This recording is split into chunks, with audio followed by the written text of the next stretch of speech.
Gail, I call her, Gail. She ran for Senate in 2006 and got like 40,000, 50,000 votes. She did quite well. And this is a different kind of green. This is the kind of green that I like because they want to have urban mass transit. It's fast rail, maglev rail. And Ron is a captain from the Navy. He ran nuclear submarines. And he ran shipyards. He's a shipyard manager. And he's, the Act Independent website is proposing him as car czar.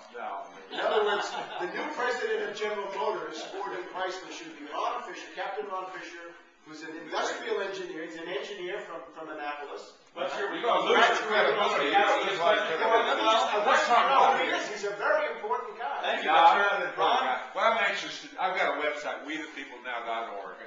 It's got a plan on there saying the same thing. I've got a lot of stuff on it, but nationalize it. The question is, how do we do it? What we have is a Congress that just isn't functional. I mean, they're giving away this money like it's going out of style to think. But what can we do to get those things done, Webster, the nationalizing the Fed? That would do what you're saying.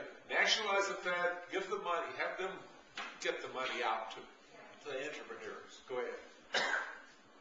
Look, there are two schools that are represented, two schools of economics that have political representation. The monetarists are everywhere. The Republicans are all monetarists. Ron Paul is a monetarist. And a whole bunch of people who I think could be doing much better.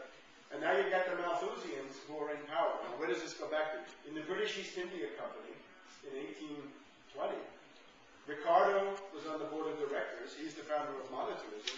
Malthus ran the education school, the Haileybury Academy, for their management, the management school. So we've got the two chiefs of the British East India Company. The alternative to this is something called the American system. It's Hamilton, Lincoln, Franklin D. Roosevelt, John F. Kennedy. There's something called the American system. Most of you don't know. But there's the American system. There is. And it's the most successful, really the only successful school of development economics in the world. And what we've got to do, and this is my positive point, I hope it's clear, we must constitute a political force that argues and campaigns and fights for the New Deal approach to economics. Because what you've got is the opposite of the New Deal. It's not Franklin D. Roosevelt. It's the opposite of Franklin D. Roosevelt. It's Franklin D. Roosevelt turned upside down in a true Hegelian manner. So a New Deal alternative to these two bankrupt forms. And other than that, I think the future of human civilization in North America is pretty grim. So I urge people, it's time to gear up, New Deal economics, and try to find ways to express that politically. Stop Obama in the 100 days, and then prepare for congressional campaigns, and to try to have some kind of an insurgency, because the austerity and sacrifice, if Obama really means to destroy Social Security and Medicare, he will have destroyed the Democratic Party, because that's the only thing keeping them together. And at that point, there's going to be an opening for something new. And naturally, that's a grim perspective, but that's the only one I have. That's the only thing I have to offer is fighting, and desperate fighting at that. And if you don't understand that, you don't understand where you are. Well, I'm personally curious because you don't identify as a member of any one political third party anymore, and it doesn't seem like you're really starting the party that you envisioned.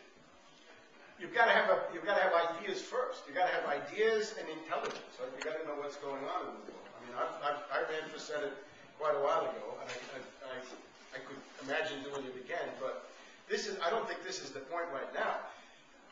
What I think is, above all, the question is, the libertarians are people who have 2 points that I think are absolutely valid. They say no war and no police state.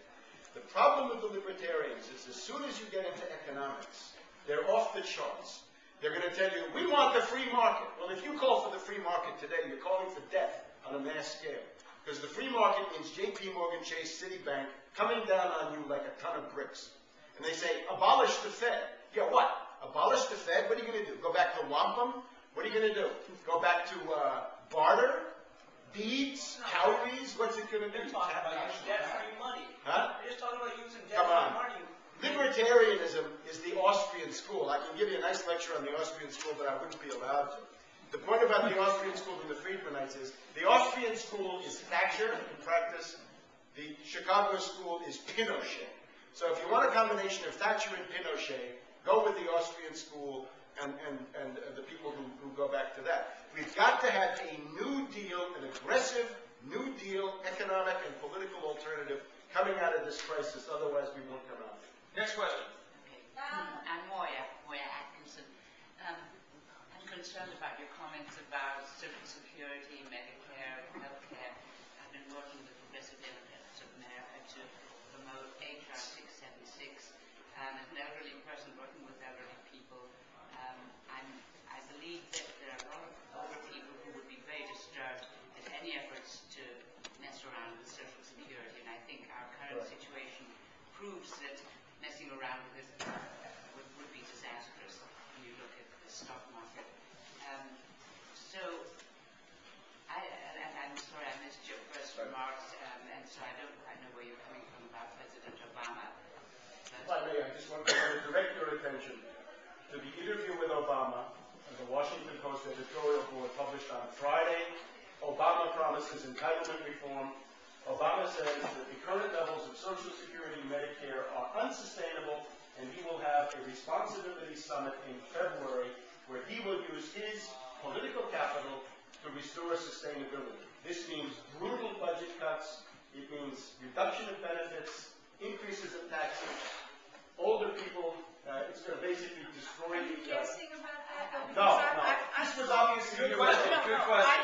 It was obvious a year ago in the speeches of Michelle Obama talked about sacrifice. This scares the hell out of me to lose Social Security because I'm depending on it. But my neighbor who reads about Social Security a lot because of her job in the past says that he's planning to limit what richer people have to pay. In other words, they're not going to get as much as they're getting now. People that make less than $250,000 a year are going to still get what they get, but the people above that are going to be cut. I think that's an utopia. I think that's a cover story. But how do you know? Where's the proof? A year ago, look, I frankly made this the business of my life for the past 12 months to follow every damn thing this character and his wife has done. Michelle Obama's stump speech, it's in my books, and I urge you to read them. Her speech was sacrifice. Sacrifice. We're going to have to make sacrifice. She said, don't be too happy, because Barack is going to call on you to change. Obama's also responsible for the famous thing, you will not be able to eat as much as you want, you can't have your thermostat where you want, and you can't have the car you want. That was his speech in Eugene, Oregon. There's also the thing about the jobs went away, and now they're clinging bitterly to guns, religion, and anti-free trade. Anti-free trade. Principally, the idea is that Austin Goolsbee, of course, Austin Goolsbee is the main advisor of the Obama campaign in terms of economics. He's a skull and bones Chicago school monetarist, and he has talked about privatizing Social Security or parts of it. So I would urge you to go into an alert. I'll propose a couple of other things for Obama, too. If he's a peace angel, let him come out and say to the Israelis, stop the bombing. Stop it. The Israeli government would collapse, the bombing would stop. More important, he should say to Russia, there will be no Polish missile crisis. We will not put missiles into Poland. That was a crazy idea of the neocons, and I'm taking it off the table.